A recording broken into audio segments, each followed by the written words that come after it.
tafadhali wasimame ndipo tuwaone. Extension, the Waiganjo family and our family is one, and we are friends. And Ann has also become a very close friend of my wife, Pastor Dorcas, and Ann has been the DCIO Karen where we live, and she has been a frequent visitor to our house. Akienda patrol usiku, tunamwambia apitie asubuhi akunywe chai. Last Thursday morning, before she passed on Saturday, she passed through our house in Karen from her normal beat and patrol. She was her usual self, a beautiful soul, a happy girl, a good officer. And when Pastor Dorcas called me on Saturday that she has passed on, I was in shock. I want to ask the officers from the DCI, the family and ourselves are not satisfied under the circumstances at which she died.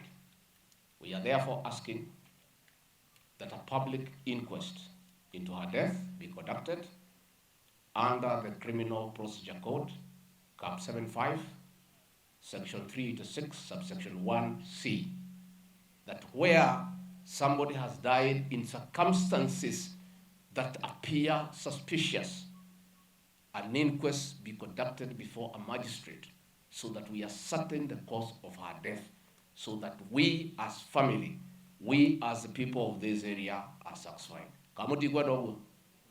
Because she was a happy girl, she didn't have a history of any disease, she was up and about, she goes to a party, she collapses, in a few minutes she is dead. It cannot be that we just leave it there. So let the law be applied. There is a law in this country under the Criminal Procedure Code about an inquest. It should be done before a magistrate. Let us inquire into the circumstances that led to her death. And once it is done publicly, if she died from natural causes or she died from disease, we shall be satisfied. If there is anybody, for whatever reason, who could be responsible for her death, then the law should take its course. I believe, as your colleague, you owe her a duty and the family to initiate the inquest. In the unfortunate event you don't do it, then I'll have to file a petition in Parliament so that we can push you to be able to do it, so that we are all satisfied that whatever led to her death, there is no monkey business. And why we are concerned, officers, is that 2 months before her death, there were a lot of stories negative about her, and there were people who were after her blood. There was a tabloid in Nairobi, she was in the headline. So we are quite concerned that those people who are after her could be somehow responsible for her death. But we don't want to say we know. We want it to be ruled out that she died of natural causes or disease or whatever it is, and through a public inquest, that can be achieved. Reverend, huyu msichana amelala hapa, Chief Inspector. And I want to send my condolences to the people in the DCI and the officers of her rank, the Chief Inspector. I want to send my condolences to the Women's Guild. This girl was a professional officer, na amesoma na alikuwa anaendelea na masomo.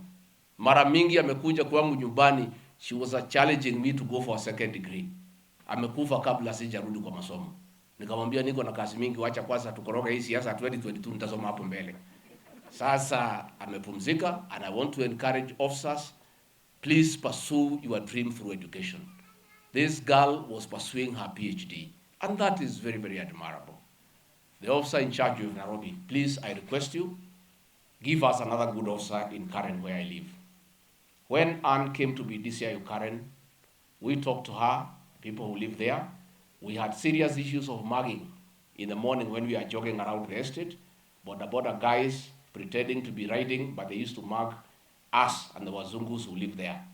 And through serious patrol and very proactive patrols and mop-up operations, by the time Ann has died, Karen is good. We are able to jog around in the morning at 5:30 a.m. and we feel free.